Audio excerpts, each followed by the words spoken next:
ಸಾವಿರಾರು ವರ್ಷಗಳ ಬದುಕಿನಲ್ಲಿ ಆಚರಣೆಯಲ್ಲಿದ್ದಂಥ ಅನೇಕ ಘಟನೆಗಳು ದಾಖಲಾಗಿದೆ. ನೋಡಿ, ನಮ್ಮ ಕಡೆ ದಕ್ಷಿಣ ಕರ್ನಾಟಕ, ಉತ್ತರ ಕರ್ನಾಟಕದಲ್ಲಿ ನಾನು ಸ್ವಲ್ಪ ಫೀಲ್ಡ್ ವರ್ಕ್ ಮಾಡಿದೆ. ಆಗ ನೀನು ಗುಡ್ಡು ಕುಂಸ ಅಂತ ಒಂದು ಬೈಲ ಇದೆ. ಗುಡ್ಡು ಕುಂಸ ತಕ್ಷಣ ಗುಡ್ಡೆ ಕುಂಸ ಏನು ಗೊತ್ತಾಗೋದಿಲ್ಲ.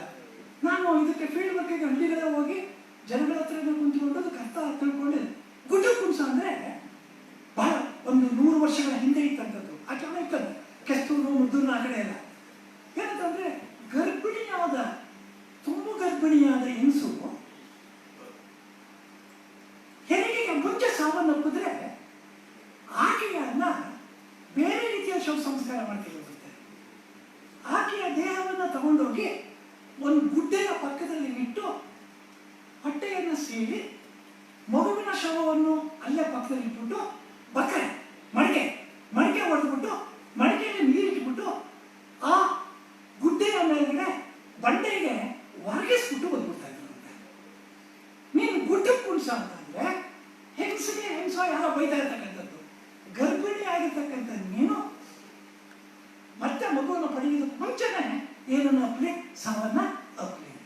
ಹಾಗಾದ್ರೆ ಒಂದು ಗುಡ್ಡು ಕುಂಸ ಅನ್ನತಕ್ಕಂಥ ಒಂದೇ ಒಂದು ಆ ಶಾಪ ಒಂದು ಕಾಲದಲ್ಲಿ ನಡೀತಾ ಇದ್ದಂತಹ ಒಂದು ಆಚರಣೆಯನ್ನೇ ತನ್ನಲ್ಲಿ ದಾಖಲೆ ಮಾಡಿಕೊಂಡಿದೆ. ನೆಕ್ಸ್ಟು ನಾನು ಉತ್ತರ ಕರ್ನಾಟಕದ ಕಡೆ ಹೋದಾಗ ಅಲ್ಲಿ ಕೆಲವು ಬೈಲರನ್ನು ಕುರಿತು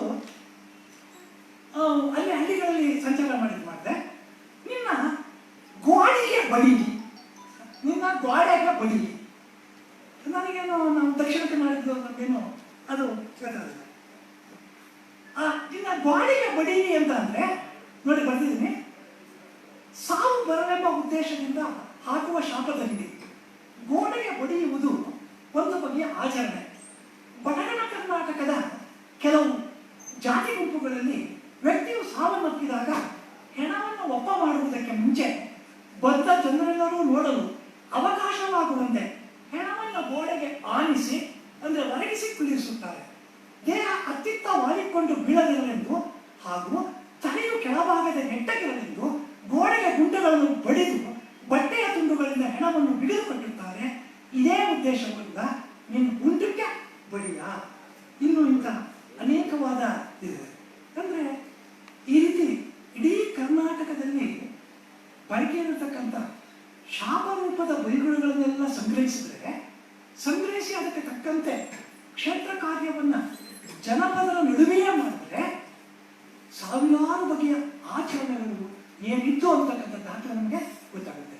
ಈ ರೀತಿ ಬೈಗುಳ ಅಂತಕ್ಕಂಥದ್ದು ವ್ಯಕ್ತಿಯ ಮಾನಸಿಕ ಸಮತೋಲನಕ್ಕೆ ಕಾರಣ ಆಗಿದೆ ಮತ್ತು ಒಂದು ರೀತಿ ಅವನ ದೇಹ ಮತ್ತು ಮನಸ್ಸುಗಳ ಒಂದು ಆರೋಗ್ಯವನ್ನು ಕಾಪಾಡಿಕೊಳ್ಳುವುದಕ್ಕೂ ಕೂಡ ಅದು ಒಂದು ಸಾಧನವಾಗಿದೆ.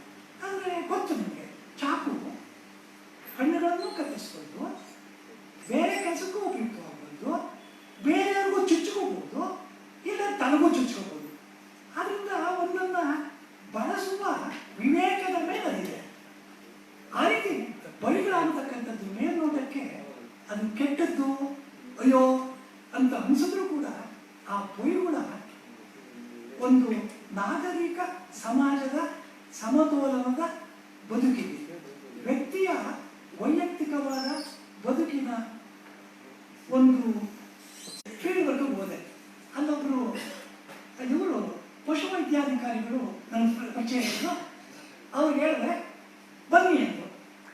ಅವರೇನು ನಾನು ಹೇಳಿದ್ದೆ ಪರ್ಸನ ಮೇಲೆ ಒಂದು 5-6 ಜನ ಹಿರಿಯೋರಿದ್ರು ಸಾಕು, ಒಂದು 4-5 ಜನ ಹೆಂಗಸರು 4-5 ಜನ ಗಂಡಸರು, ಅವ್ರ ಜೊತೆ ಮಾತಾಡ್ತೀನಿ ಅಂತ. ಅವರು ಉತ್ಸಾಹದ ಏನು ಹೋಗ್ತಾರೆ, ಊರಿಗೆಲ್ಲ ಹೇಳ್ಬಿಟ್ಟವ್ರೆ. ಈಗ ಮುಂದಕ್ಕೆ ಹೇಳಿ ಸರಿ, ಊರ ಹೊರಗೆ ಒಂದು ಮಾವಿನ ತೋಪಿದಲ್ಲಿ ತೋಪುಗಳು ದೊಡ್ಡ ಗಿಡ ಇತ್ತು, ಅಲ್ಲೇ ಪಶುವೈದ್ಯಾಧಿಕಾರಿಗಳು ಪಶುಗಳನ್ನು ಬಿಡುತ್ತೆ. ಹೋದ್ರಾದ್ಮೇಲೆ ಅಲ್ಲಿ ಚಾಪೆ ಎಲ್ಲ ಜಂಕನ ಎಲ್ಲ ಹಾಸಿತ್ತು. ಸರಿ ಬರ್ತಾರೆ ಕಣಿ ಸರ್ ಅವರು ಬಂದರು. ಸುಮಾರು ಒಂದು 50 ಜನ ಗಂಡಸರು, ಒಂದು 50 ಜನ ಹೆಂಗಸರು ಬಂದ್ಬಿಟ್ರು. ಎಲ್ಲ ಕುಂತ್ಕೊಂಡ್ರು. ಈಗ ನಾನೇನು ಫೀಲ್ಡ್ ವರ್ಕ್ ಮಾಡಿದೆ, ಗಾಬರಿ ಆಗ್ತದೆ. ನಾನು ಈಗ ಅವ್ರ ಮುಂದೆ ಏನು ಸಬ್ಜೆಕ್ಟ್ ಸ್ಟಾರ್ಟ್ ಮಾಡಿದೆ, ಹಂಗೂ ಹಿಂಗೂ ಕಷ್ಟಪಟ್ಟು ಶುರು ಹಿಂಗೆ ಪತ್ರಿಕೆ ಬರೀತಾ ಇದ್ದೀನಿ, ಹಾಗೆ ಹೀಗೆ ಅಂತ.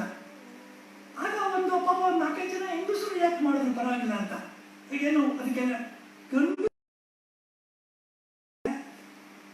ಒಬ್ರು ಮಾತಾಡ್ತಾ ಇರೋದು, ನೋಡ್ದ ತಮ್ಮಣ್ಣ ಸರ್ಕಾರದವರು ಯಾವ್ಯಾವ